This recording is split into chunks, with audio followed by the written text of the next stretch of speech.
Hello, everybody, and welcome once again. Today, we are so fortunate to have Melissa Carp with us today, who's going to be interviewed and answer our two burning questions. Um, and of course, this is for our 50th anniversary greeting. Today is, pardon me, is the 26th, and it is 11, a little after 11 a.m. And I think we're in for a very big treat today.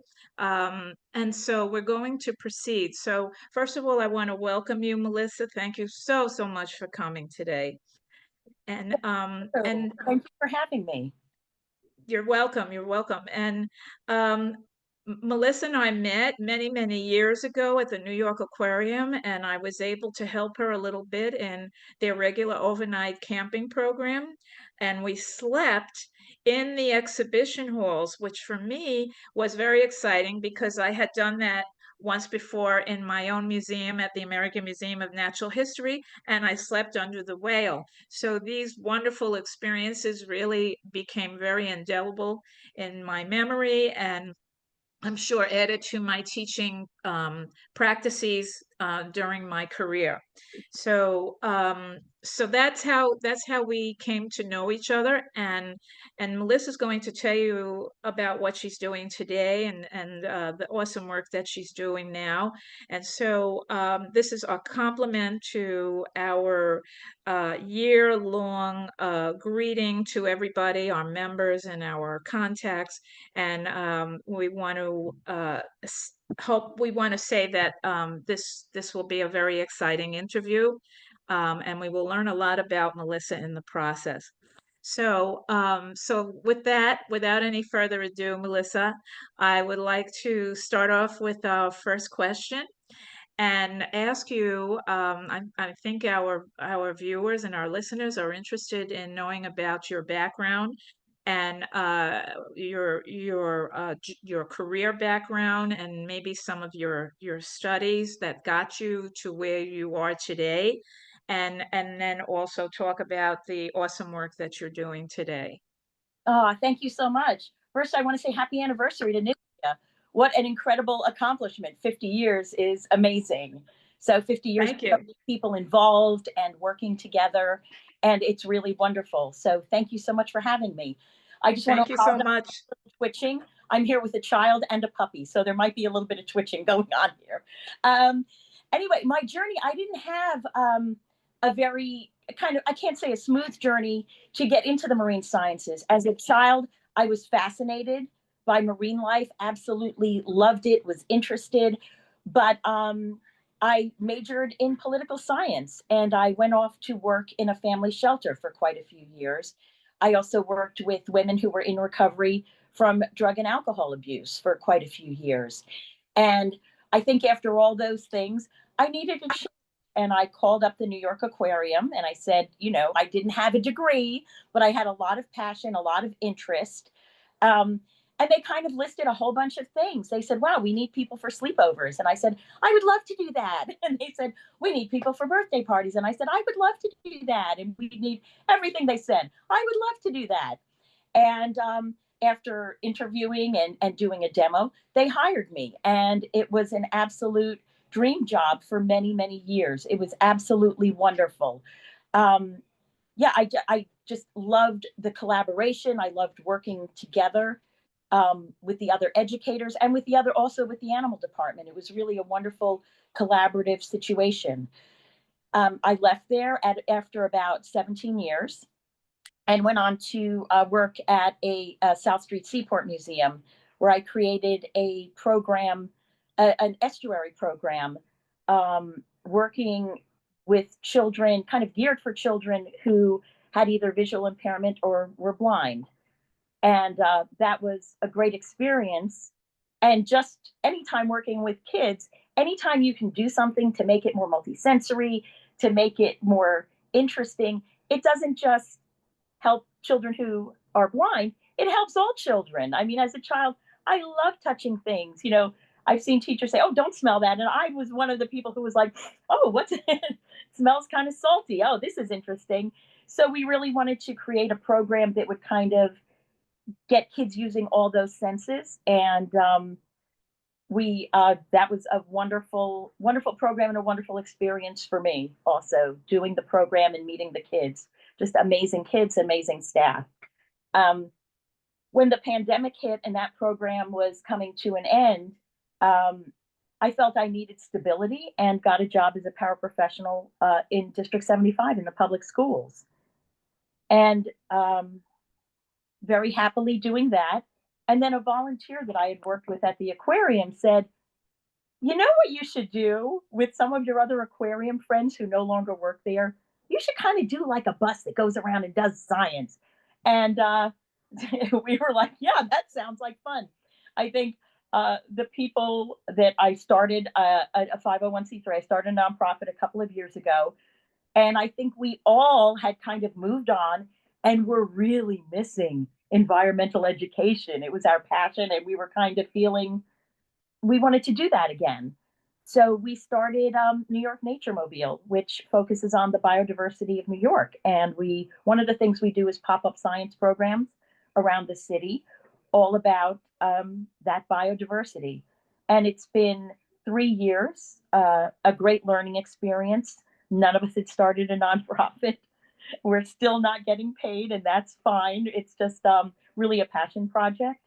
Um, but it's been really interesting and also inspiring, just meeting people around the city and seeing their interest in wildlife and their concern for the animals. And sometimes they have questions, like, I have bats that fly around at this time. Is that normal? Or, they just want to know about the wildlife that's in their area. And it also gives me an opportunity to say, I would love to see those bats. Where do you live? So there have been a lot of fox spottings, and we're always like marking down for our staff development that we want to go and try and get in the right spot to see the foxes. So it's Could you can you kind of give us a deeper picture of how your nature mobile runs and what you do exactly? Sure. We do have fee-based programs, but the pop-up science programs I love because we show up in a park.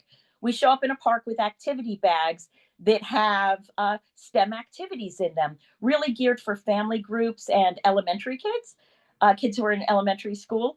And we'll have things like, there's a little piece of shark skin that we found on the beach from a dead shark, and we left most of it for other animals, but we took a little piece of skin.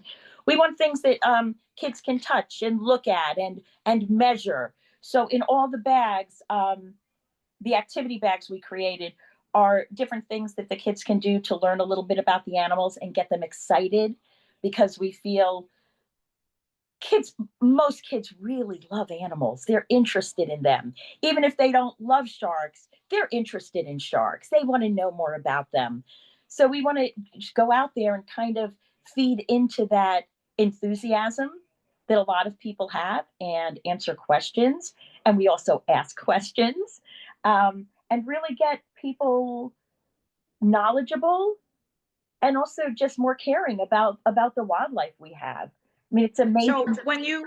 I'm sorry to interrupt. So when you show up, are you have a van and you show up with the van, or how does that work? Okay, the dream. The dream is to have a truck like a food truck. But instead of going up and going, "Hey, I'd like falafel, please," you would go up and go, "Wow, seahorses. I'll order that today." An educator comes out and works with you or your group with that activity bag. Do we have a vehicle yet? We don't. We're pretty new, and we really wanted to get a good track record going before we, dove into actually getting a vehicle. So right now, the vehicle is my personal car, or whichever staff member happens to be driving out to do the events. So we go out there, or however we're getting to the different events. So we're just picking different parks. Mostly, we've started in Staten Island and Brooklyn. Um, to kind of pop up with the activity bags and with different things that kids and families can explore and learn about local wildlife. So I know you have shown up a couple times at our It's My Estuary Day event. which is for us is it comprises a beach cleanup, Mm. several exhibit tables from many organizations, and then also our organization, Nesmia, owns an ROV, a remotely underwater vehicle, which we deploy so that the event attendees, the students, the adults can see what's underwater out there in Coney Island Creek and Kaiser Park. And so we really appreciate your table, especially because you do have some of the organisms on your table that you're showing that actually exist in the creek. I have to say, we love that event, and we get a lot of help from the wonderful teens that are out there cleaning up. One year, we had this incredible student who kept coming over with dead animals and saying, "Hey, do you want this on your table?" And I was like, "A dead skate? Yeah, we want that on our table." Yeah, I So, remember that. It was very smelly. yeah, oh my goodness. Just know that people want the wide berth, but it's okay. Like, it was really interesting, and it was great for people to actually get to see that and touch it and smell it. And yeah, that student just kept bringing over, "Hey, I found this. Do you want it?" "Of course we do." "Look at this bone. Do you want it?" "Yes, we do." So it really just enriched our table, and I love the enthusiasm. And that event also makes me feel so good, just seeing teenagers who are so engaged and show up. And some of them travel along. I know you say, "Oh, it's all in New York City." Sometimes it's really hard to get from places in Brooklyn to other places in Brooklyn sometimes. The train rides that some of these kids describe to get there and to do that cleanup is just, it's inspiring. So it's And you that said we really love. this list of students that you have, this is your contact list that you keep building, and then you contact them, and and if they can, they show up. No, actually, these are students who have shown up from high schools that are participating, but apparently like to bring dead animals to our table, and we love that. It's not students that we are engaged with right now.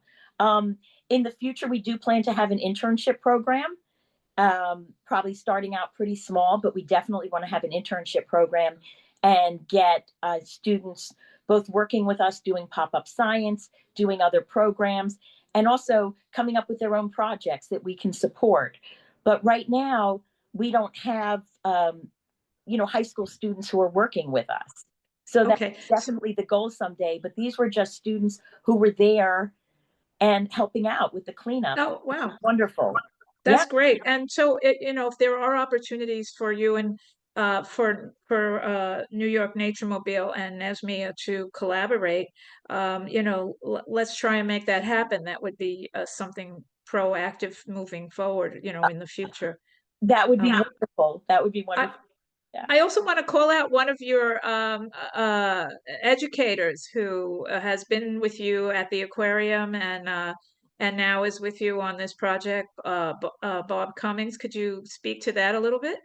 Oh my goodness, can I speak to that? Bob worked at the aquarium for over, I believe, 35 years. I was there for about half of that. And Bob is amazing. I also work with Kim Acevedo, who I also met at the aquarium, who was the coordinator of volunteers and has a skill set beyond what I can even imagine. It's like so much of the technology and different things that Kim does, I have no clue about. Um, Bob is amazing.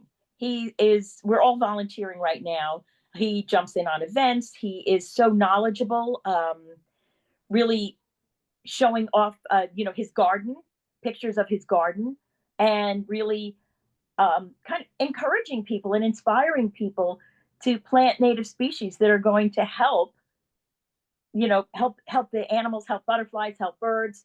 And Bob has an amazing garden. He's just a really interesting person who is, I can't imagine him ever being bored because he's so interested in so many things. And Yes, he has a great butterfly garden that I have seen, and also I have seen his his backyard garden with uh I forget what they're called, this these the very stunted trees Oh, that bonsai. he bonsai. Yes, he has a great bonsai collection. And I know Bob personally, and I think that you have a wonderful educator working with you and for the whole Nature Mobile project, and that kind of leads me into my next question, because here I see that you are working one job, but then you also are doing your passion job, and you also have reached back into your past to have people assist you with this passion project, people who were in the field like yourself. So my next question is, if you were offering advice to young people, such as high school students and college students especially, what kind of advice could you give them about using their skills, entering or not entering into the marine science world? And that could be anything from things that they should think about in terms of practice, or in terms of habits, anything, any kind of advice in any field that you can give them. I would say definitely get out there, volunteer. I think that there are lots of opportunities. We had a lot of kids at the aquarium. They loved dolphins. They wanted to volunteer. They loved animals. Whatever your passion is, find it. We live in a big, city with so many different opportunities, and to get out there and try things, and volunteering or having an internship is a great way to do that. Um, and I guess just to really follow your passion and to do what you love. Uh, Mine has not been a straight path. I can't give people advice on, what program to go to study marine bio. I didn't do that, and yet had, quite a career in teaching environmental science. I think also just never, you never stop learning. Science is amazing in that way, and I think people who are interested and passionate about it will stay that way because there's just always something new that you're learning, and to kind of hold on to that passion and get outside. Get outside. We're inside a lot of students. I know I live with an 11-year-old, and I know there's a lot of screen time, and I think just awakening that passion and of being outdoors and what that can do for you, both mentally and as far as inspiring you, is just a great thing to do, and that we don't. Yeah, you remind me of my Peace Corps days when I was outside all the time planting seaweeds in the ocean Yeah, in the country of Chile. And then when I came back from that service, I looked for jobs in the environmental sciences. So I landed a seasonal job at the Gateway National Recreation Area, the National Park Service, for a little while. It was like a summer job. So I think young people can consider also just doing seasonal jobs and summer jobs, with any kind of environmental entity, if they want to pursue the environmental world.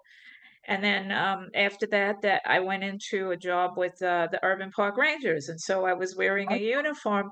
I was outside all the time in every kind of weather imaginable, even snowstorms. And but the whole premise was to teach environmental science. yeah, And then from there I went indoors. So I went from being outside to indoors, and I started my career at the American Museum of Natural History. And one thing about that job, and I think our viewers would like to know this, is that you may get into a job that has one part of what you're about, but then right. the job makes you learn a whole lot more. So, for example, I went in with a background in marine science, but I had to learn about every exhibition in the museum. So I had to really learn about more about mammalogy, paleontology, ornithology. I mean, every science you can imagine, except for technology and medicine. You Yeah, know, so So basically we had to really learn on the job, which I think is also about what your current project is about, learning on the job, learning Yes. about phenomena in the marine science world and in the coastal water world, keeping up with all those things, staying current. So I think for young people, as you said, you follow your passion, you do volunteer work, right? And you look for every opportunity to get in with someone who could be a mentor for you, I think. Yes. And I think also, I mean, I know we focus, which is great, on younger people, high school and college, but I also think for older people, the initial idea for New York Nature Mobile came from an amazing volunteer that I met at the aquarium, Dorothy. And she has been an amazing support and just a wonderful volunteer. And so this was not, marine science was not her full time, job. It wasn't something that she had done throughout her life, but it was something she was interested in, and she pursued it, and it is still volunteering and is still active. So I think there's just ways that you can, just in your life, fill it with your passion, fill it with what you love doing. Well, I think that pretty much sums it up. I think that you've very nicely gave us an inside view and highlights of your career and how you got from A to B where you are today. And then also along the way, giving advice to young people and even older people who, like myself, for example, who, may want to go back into the field, but not necessarily in a paying job, but just so that we can remain in touch with the practices that we very much like to teach about, and then also networking. That's very important too. I would add on to your list. Networking is very powerful in getting a job or staying connected or finding out about these volunteer positions. It's not only about going online and looking, Mhm. but you really have to cultivate your networks and always stay in touch with people. I have people who email me who were doing internships with me at the Museum of Natural History, and now they're pursuing jobs, and so they need references. And Yeah. so, of course, I'm happy to give them. At some once in a while, I actually see someone who I knew from like, a long, long, long, long time ago, and they recognize me. And so it's like it's fun, but it's a surprise, you know. Yeah. But keep those networks going. So if you have anything you would just like to summarize before we say goodbye, go right ahead. Oh, I mean, it's been such an interesting journey, and it continues to be. So I love marine sciences, and I'm really happy to be still doing that environmental education, because it's just such a passion for me and for Bob and Kim. So we're very happy to be doing this. Well, we thank you so much, Melissa. We really appreciate the insights into your career and your passion and the fun project that you're working on today. And again, I say if Nesmia could be of any collaborative help to you, we can talk about that because that's also part of this interview is to keep the ball rolling and to always look towards the future and what kinds of collaborations and partnerships we could have. And so, and so on that note, I wish you well, and I thank you so very, very much, and hope to see you soon. Ah, thank you so much. Thank you. Take care. Bye, Lisa.